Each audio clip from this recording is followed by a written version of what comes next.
Hello बच्चों, देखिएगा हम जो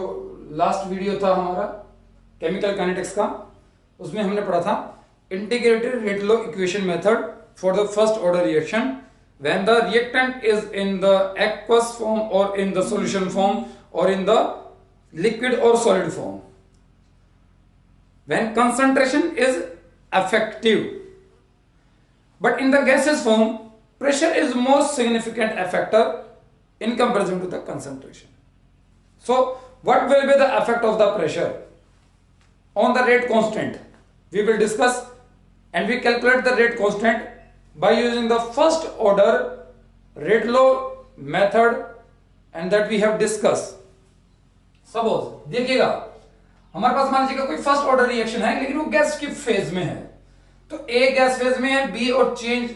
और सी प्रोडक्ट बन गया, वो भी गैस की फेज में है।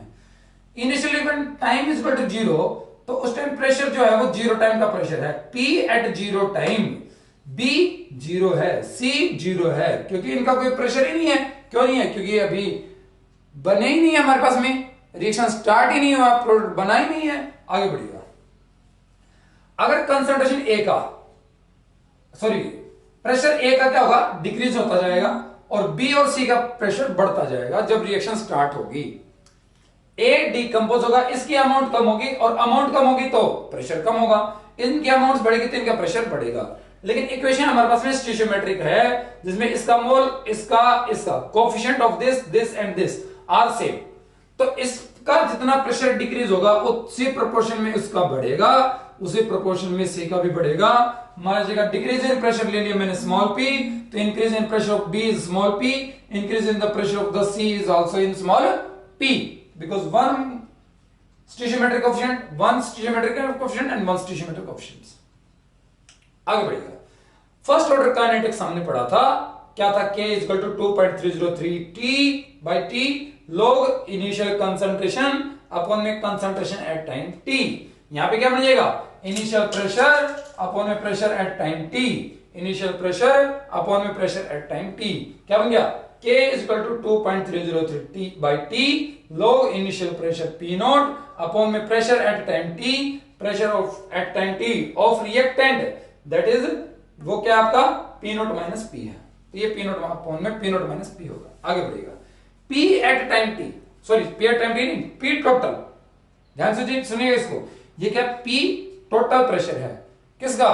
जो हमारे पास मिक्सचर है उसका, तो टोटल प्रेशर क्या होगा, रिएक्टेंट का प्रेशर प्लस में प्रोडक्ट का प्रेशर, ये रिएक्टेंट का प्रेशर प्लस में प्रोडक्ट का pressure, that is equal to P total. P से एक P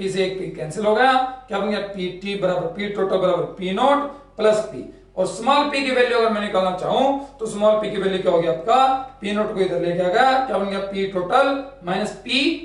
एट टाइम 0। आगे बढ़िएगा, इस इक्वेशन में मैंने स्मॉल p का वैल्यू यहां से निकाल के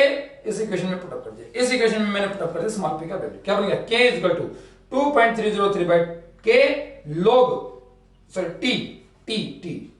t log p not upon में p नॉट, और ये क्या,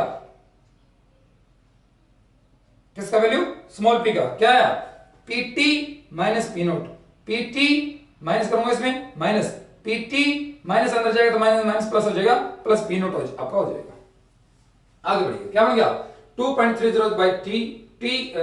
2.303 by s t log p not upon में 2 p naught plus p naught 2 p naught minus pt।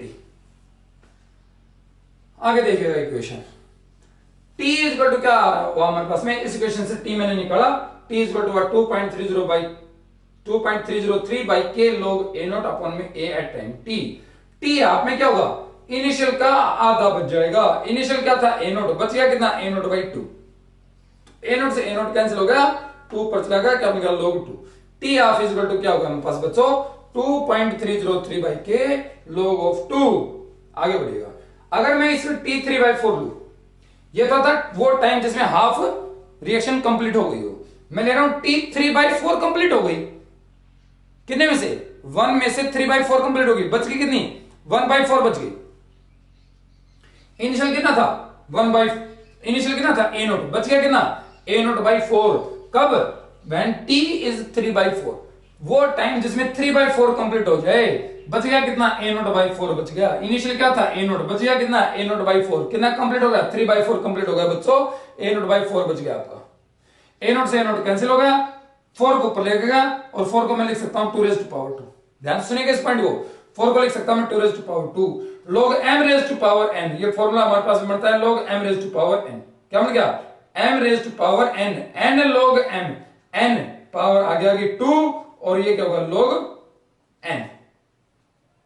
log m⁻n, n आ गया क्या, ये रह गया आपका log m। ये क्या है, what is this, this is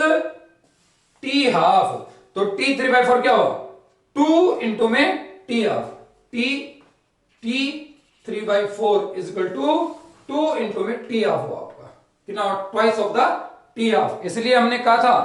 कि t हाफ हमेशा क्या रहता है कांस्टेंट। फर्स्ट हाफ लाइफ में जितना टाइम लगा, सेकंड में भी उतना ही लगा, थर्ड में भी उतना ही लगेगा, फोर्थ में भी उतना ही टाइम लगेगा। टी हाफ हमेशा कांस्टेंट रहेगा, कंसंट्रेशन पे इंडिपेंडेंट रहेगा फॉर द फर्स्ट ऑर्डर।